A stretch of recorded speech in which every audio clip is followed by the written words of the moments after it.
Boston at the RedBull EmSee battle at Royale with none other than Jean Grae. With my rap hands, let you know what I represent. Jean, thank you first of all for sitting down with me. No problem. And I'd like to say that you have got to be one of the most, to me, one of the most, just you come through. And when you come through, you come through. It's personality, it's realness, it's raw. You know what's so funny about you saying when you come through, you come through? We're saying we're at the EmSee. We are. Okay. One of the things I said earlier was, you know, when we used to go to battles, say like 90s, early 2000s, one of the favorite things for rappers to say in a freestyle battle used to be, when I come through. So we just said earlier when we were having lunch, you think they still do when I come through? Yo, when I come through, it's always that. It's either that or I understand. So thank you for saying When I come through, you come through. What is your definition of an EmSee? What's Jean Grae's definition? My definition is pretty much the dictionary definition. You know, which goes back to the ringmaster of the circus, the EmSee, who is there to captivate and command and control. And I think a lot of that has definitely been lost in the art form not with every performer. But I think it is an art in itself. You know, and battle EmSee is so interesting because it's not very, you know, trying to polish something else, but you're also controlling the crowd at the same time. So it's almost a multitask of lyricism. I've seen a lot of battle EmSees with the volunteers and forget about the crowd. So it's super interesting to be in that perspective. And what makes it even more interesting is then that you're doing it completely improvisation. Yes. So it's a lot of pressure, which is pretty much why I did not say I'm going to be a battle EmSee, because I don't. I'm not sure. You're asking way too much. I'm a woman. We multitask all the time. I don't see why I should have to do that on stage. I'm multitasking, dancing, making drinks. I'm heckling people back. I don't have time. What do you feel is the difference between a rapper and an EmSee, or is there a difference? Because, I mean, as a fan of music and specifically hip hop, I think there's a distinct difference. But I don't think that a lot of artists understand that there is a difference between being a rapper and lyrically being an EmSee. You know what? I don't know if I would necessarily put EmSee just in the hip hop category. Yes. I think there's a lot of amazing performers that I just say are EmSees, whether it be genre, whether it be you know, comedians, or just someone who has a command and understands how to work an audience. So I think there's been a lot less focus on actual performing art, because it's, you know, being able to be a recording artist is one thing, and now it's recording. But after recording, you know, everybody's just a Pro Tools artist.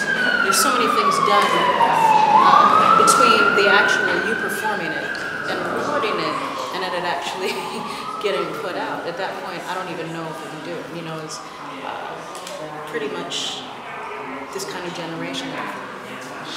We would never perform unless it was, okay, if I was doing Soul Train, because you totally just performed over lip sync beats, I would do it. Performers don't have an issue with performing over the actual tracks anymore. So yeah, I think that falls in the same category. And I think EmSee is outside of the just hip hop. You're talking about, or you did mention, like, this generation of performers, artists.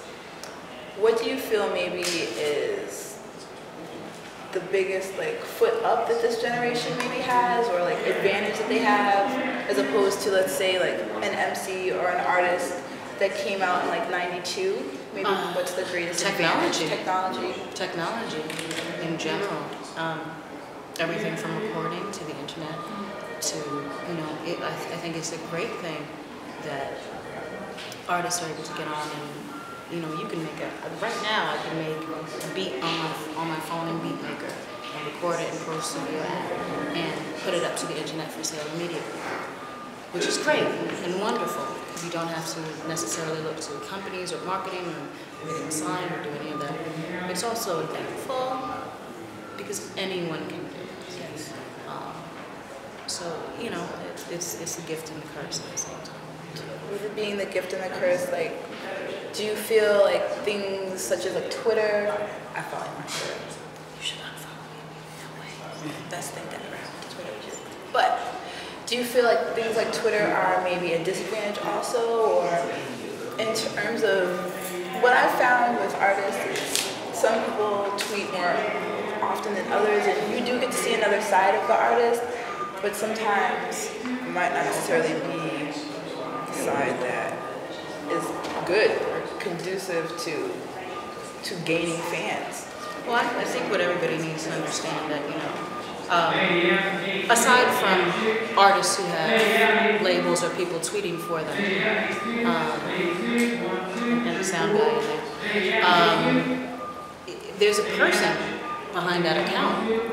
You know, whether or not it's an artist or whether or not they made a song you like, there's an actual person with feelings behind that account and thoughts, and they think the same way that you do, and they react to things the same way that you do.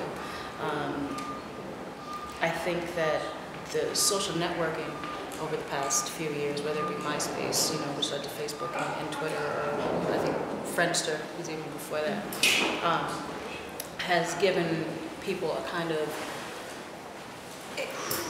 it takes away a lot of boundaries, and people tend to not understand how to act socially because they are doing social network.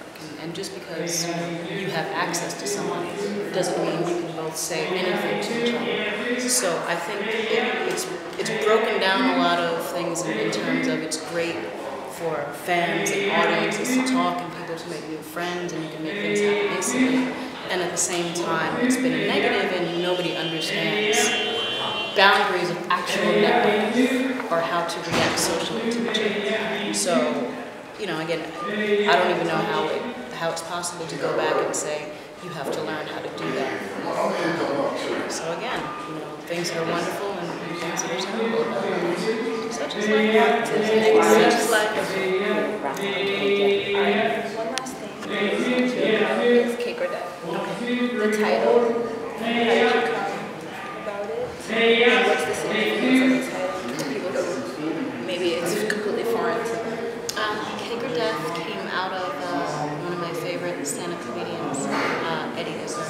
His sketch where he was talking about the Church of England and was saying that they basically gave choice of cake or death, and who was going to choose death? It was cake. It was a very easy choice. It then came back to the idea of the struggle between pop music and underground music, and being single and being in a relationship, and wanting to be on the road and wanting to be home, and kind of the struggles between that, and many layers to it. So a multi-meaning to all of it, but in the end, all stemming out of something that was really honest, and even though it was historical, could make people laugh. And you always have to find some sort of comedy in the truth. Okay. Come on. Thank you very much.